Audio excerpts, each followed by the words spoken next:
everyone. My name is Robert Smith, and today I'll be doing a lecture on Chapter 12, Communication Climate, for you guys.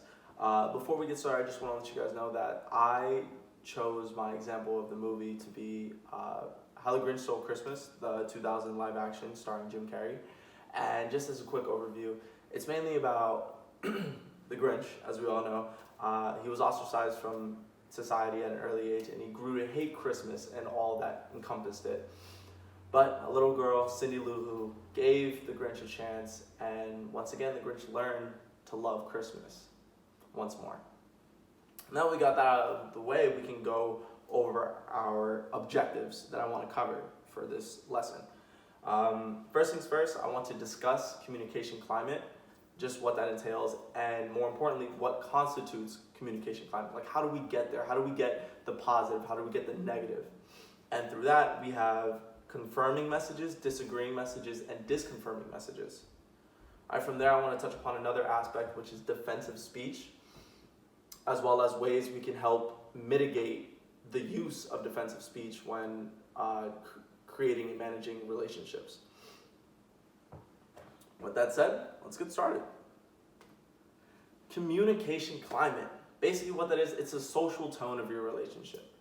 All right?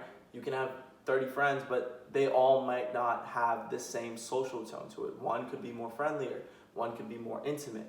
One could be a little bit more cynical. One could, they're all different. Another important aspect to note is that communication climate changes over time. Now, the textbook did a really good job of using the analogy of weather. All right, weather is not the same every day, changes, but there are consistencies, and sometimes there's not. An important thing to note is during The Grinch, we know that Cindy Lou felt that she was constantly being misunderstood by her parents at the beginning. However, as the dialogue opened up, the communication climate changed to one of pride and respect. Again, this just shows the continuity that communication climate does change over time. But then we're forced to question what drives communication climate. And it's certain types of messages: positive, neutral, negative. And we group those with confirming messages, disagreeing messages, and disconfirming messages. And I'm going to touch upon each one for a little and try and give as many examples as I can from the movie. So for confirming communication, we have three aspects of it. And at the most basic form, it's recognition. It's me realizing and being aware of your existence. Early on in the movie, the clerk of the mailroom or the cashier greets every customer, and that establishes the awareness between the cashier and the customer, so they both are aware of each other's existence. From there, another step up is acknowledgement. It's not just recognizing the person's awareness, but also listening to what that person is saying. Now, you don't necessarily have to agree to it, but there's a verbal agreement coming after. It's something like, oh, I heard you. I understand where you're coming from. And you don't necessarily have to agree with it, but that verbal agreement needs to be there. And at the top of the confirming messages, the one that leads to the most positive output, we have endorsement. And endorsement is truly key to having a strong type of confirming message because it communicates the highest form of valuing. Not only are you saying, I recognize and I acknowledge your point, you're saying, I support it. And that really does wonders. Now, you can do this verbally or you can do it non-verbally by maintaining strong eye contact and nodding your head as the person is talking. This shows that you're increasingly engaged. Now, I want to note that in the movie, Cindy Lou's father did not endorse correctly and thus inflicted a negative impact with his relationship with Cindy Lou. And I'll explain this. It was during the mailroom scene early on, and Cindy Lou was describing her problems, how she felt about Christmas, and her dad was being extremely dismissive about the fact.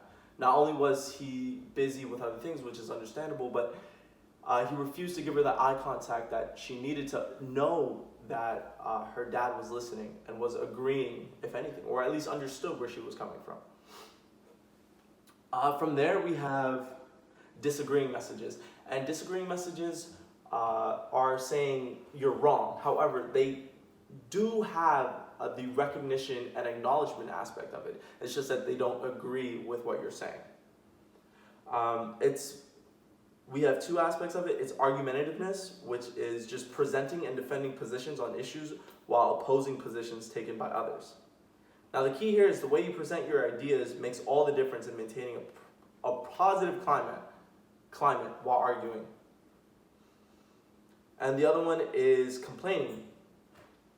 And the book describes it really well, and it uses a lot of statistics and analogies from marriages. But an important example is the difference between you always throw your socks on the floor and you're a slob. And the key difference to note here is that in the first example, we're noting, we're criticizing an action, all right?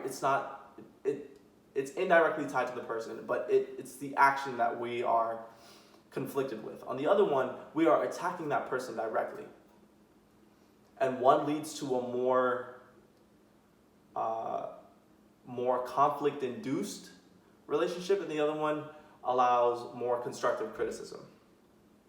Now, for the "you're such a slob" approach, that actually goes into the negative aspect, the disconfirming message, more importantly, the aggressiveness aspect of it. And aggressiveness, the textbook talks as the tendency to attack another person's character, background, or identity. Bullying is a prevalent aspect of aggressiveness. And, we see bullying run rampant among several individuals in The Grinch, whether it's the Whoville inhabitants themselves or the Grinch who's scaring away the people who dare try and come up to his mountain, as well as the mayor himself as he tries to play tricks on the Grinch the entire movie. In addition to that, we have ostracism, which the book notes as tantamount to the social death penalty.